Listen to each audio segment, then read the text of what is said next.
From the middle of the beach, we can see the opening of Pihayaroth in the distance, but we head south in order to locate an amazing marker here at the beach.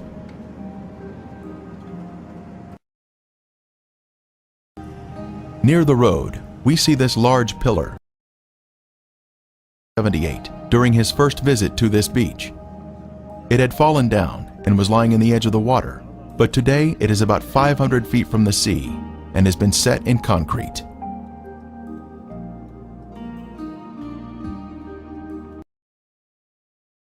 Features of the red granite pillar include the fact that it is of Phoenician or Hebrew design and is 3,000 years old. It was placed here for a reason, to mark the location of the crossing of the Red Sea on dry ground.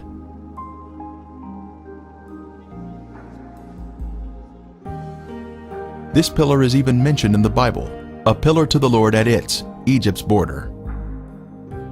At the south end of the beach is where we can see the pillar. A matching column on the other side of the Gulf in Saudi Arabia was found by Ron Wyatt in 1984 and was shown to Saudi authorities.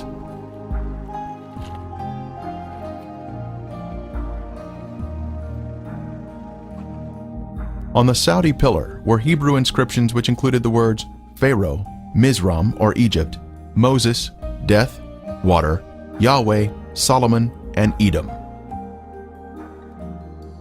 The inscriptions on this column have been removed, since the Egyptians living here were not excited about a Hebrew celebration marker, located in their own backyard. Using Google Earth, one can zoom in on the beach here and spot the pillar standing near the road. This is an exciting use of technology to see the Bible come alive.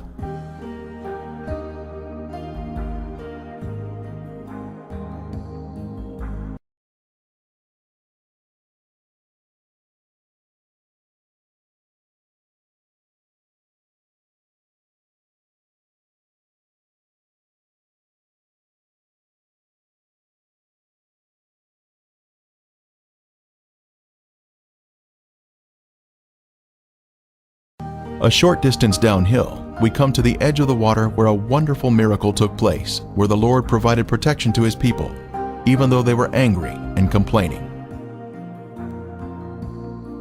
Are you not the one who dried up the sea, the waters of the great deep, that made the depths of the sea a road for the redeemed to cross over? For centuries, this beach has been named for the crossing of the Red Sea at this exact spot. On Google Earth, we can see the name Nuweiba at this point on the beach.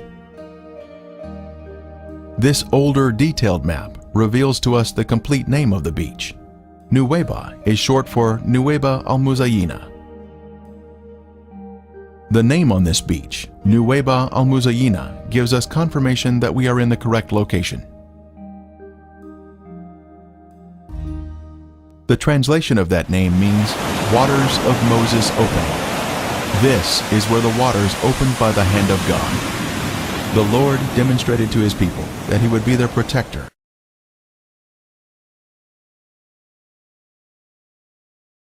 We have confirmation that we are at the correct location. Moses once stood here with the children of Israel, and the water was opened before them by the hand of God. An amazing testimony of truth. Depth charts of the Gulf of Aqaba show the Eilat Deep to the north and the Aragonese Deep to the south. Between these two deep areas is a path through the sea. When Ron Wyatt was at this spot in 1978, he decided to inspect the water.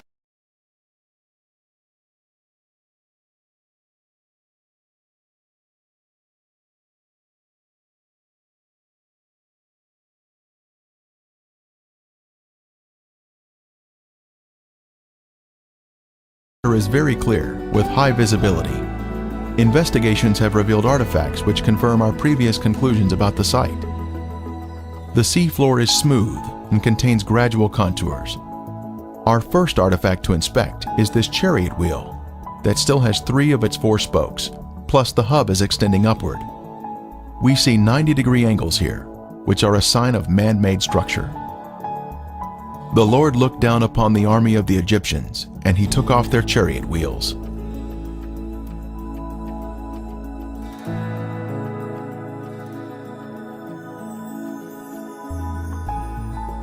The chariot wheel with 6 spokes was the most widely used by the Egyptians.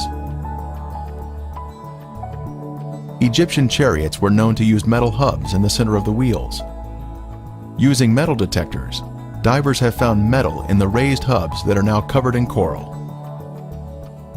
Here we see another 4-spoked chariot wheel with 1 spoke missing and a center raised hub. The coral here has preserved the chariot parts by retaining the man-made structure, even after the wood has disappeared.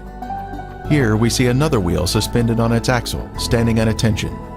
It has 6 spokes and a raised center hub.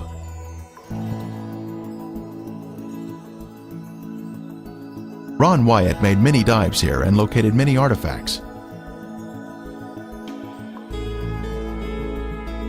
This could have once been a chariot cab.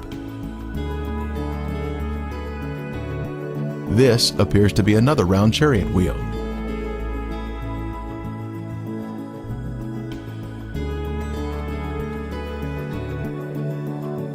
Horse remains have also been found here, such as this shrunken hoof.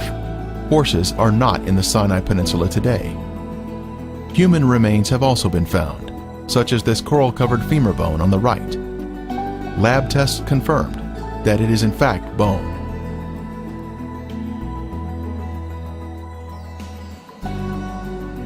Other bones have also been found. A cross-section reveals the bone inside the coral.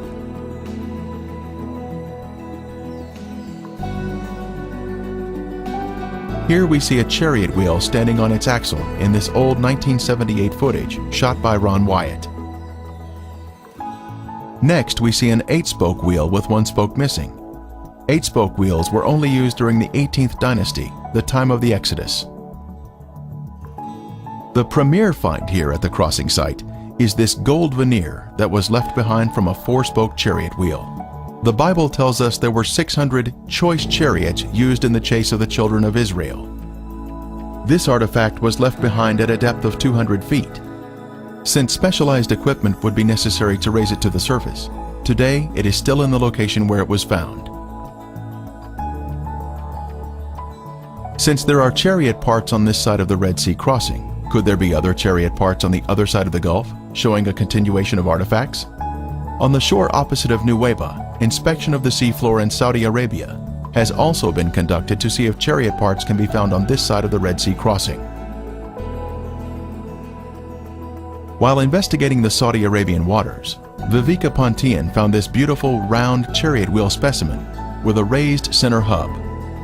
This is confirmation of the chariot parts continuing to the other side of the crossing site, opposite Nuweiba. By confirming the location of the Red Sea crossing, one is then able to conclude without a doubt that the real Mount Sinai must be over in Saudi Arabia, in Midian, just as the Bible says.